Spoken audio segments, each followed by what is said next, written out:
अगर राधा राधा केवल कहने को मिल जाए तो करोड़ों साधनाओं का फल त्याज्य हो जाए, ऐसा प्रेम रस प्रकट हो जाए। राधा नाम है काव्यम। राधा राधा जब हम बोलते हैं तो हमारे युगल सरकार मुस्कुराते हैं। राम में श्री जी विराजमान, धामे धारण करने वाले रस श्री लाल जी विराजमान। अरे वृंदावन राधा नाम एक एक पत्ता, एक एक वायु का कण कण यहाँ राधा राधा राधा राधा बोल रहा है। युगल हमारे राधा है, ना श्याम और ना राधा।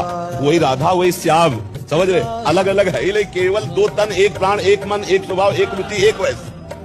अगर हम श्याम श्याम बोल रहे हैं तो राधा जी समाई है, और राधा राधा बोल रहे तो श्याम समाये है। बिल्कुल अंतर नहीं है। जो हम राधे श्याम बोल रहे तो युगल को बोल रहे।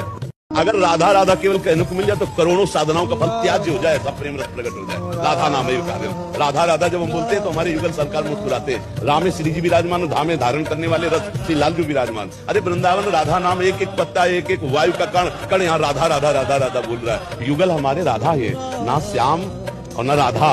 वही राधा वही श्याम, समझ रहे? अलग अलग है, लेकिन केवल दो तन, एक प्राण, एक मन, एक स्वभाव, एक रुचि, एक वैस। अगर हम श्याम श्याम बोल रहे हैं तो राधा जी समाई है, और राधा राधा बोल रहे तो श्याम समाये है। बिल्कुल अंतर नहीं है। जो हम राधे श्याम बोल रहे तो युगल को बोल रहे। अगर राधा राधा केवल कहने को मिल जाए तो करोड़ों साधनाओं का फल त्याज्य हो जाए, ऐसा प्रेम रस प्रकट हो जाए। राधा नाम है काव्यम। राधा राधा जब हम बोलते हैं तो हमारे युगल सरकार मुस्कुराते हैं। राम में श्री जी विराजमान, धामे धारण करने वाले रस श्री लाल जी विराजमान। अरे वृंदावन राधा नाम एक एक पत्ता, एक एक वायु का कण कण यहाँ राधा राधा राधा राधा बोल रहा है। युगल हमारे राधा है, ना श्याम और ना राधा। वही राधा वही श्याम, समझ रहे? अलग अलग है, लेकिन केवल दो तन, एक प्राण, एक मन, एक स्वभाव, एक रुचि, एक वैस। अगर हम श्याम श्याम बोल रहे हैं तो राधा जी समाई है, और राधा राधा बोल रहे तो श्याम समाये है। बिल्कुल अंतर नहीं है। जो हम राधे श्याम बोल रहे तो युगल को बोल रहे।